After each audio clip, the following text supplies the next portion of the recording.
The Magic of Oz. Chapter 4. Conspirators.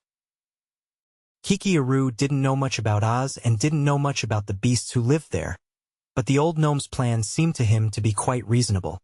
He had a faint suspicion that Ragito meant to get the best of him in some way, and he resolved to keep a close watch on his fellow conspirator. As long as he kept to himself the secret word of the transformations, Ragito would not dare to harm him, and he promised himself that as soon as they had conquered Oz, he would transform the old gnome into a marble statue and keep him in that form forever.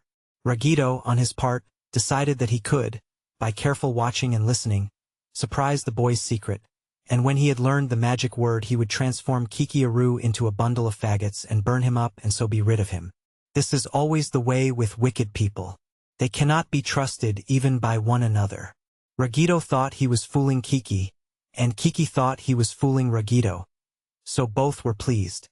"It's a long way across the desert," remarked the boy, "and the sands are hot and send up poisonous vapors.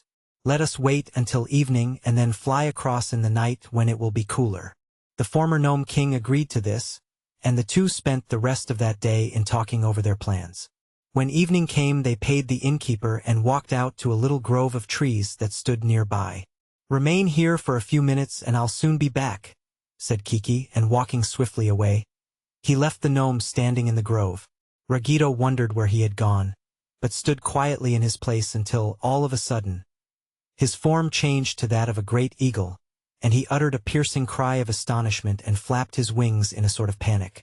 At once his eagle cry was answered from beyond the grove, and another eagle, even larger and more powerful than the transformed Ragito, came sailing through the trees and alighted beside him. "Now we are ready for the start," said the voice of Kiki, coming from the eagle.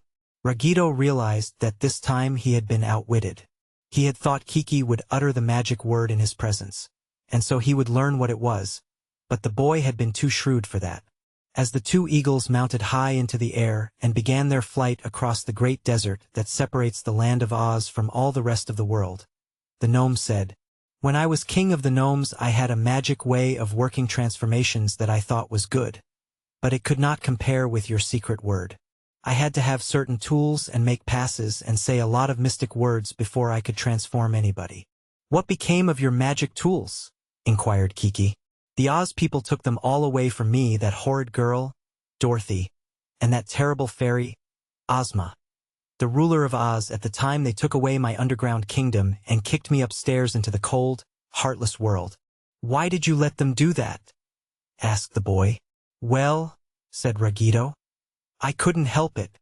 They rolled eggs at me, eggs, dreadful eggs. And if an egg even touches a gnome, he is ruined for life." "Is any kind of an egg dangerous to a gnome?" "Any kind and every kind. An egg is the only thing I'm afraid of."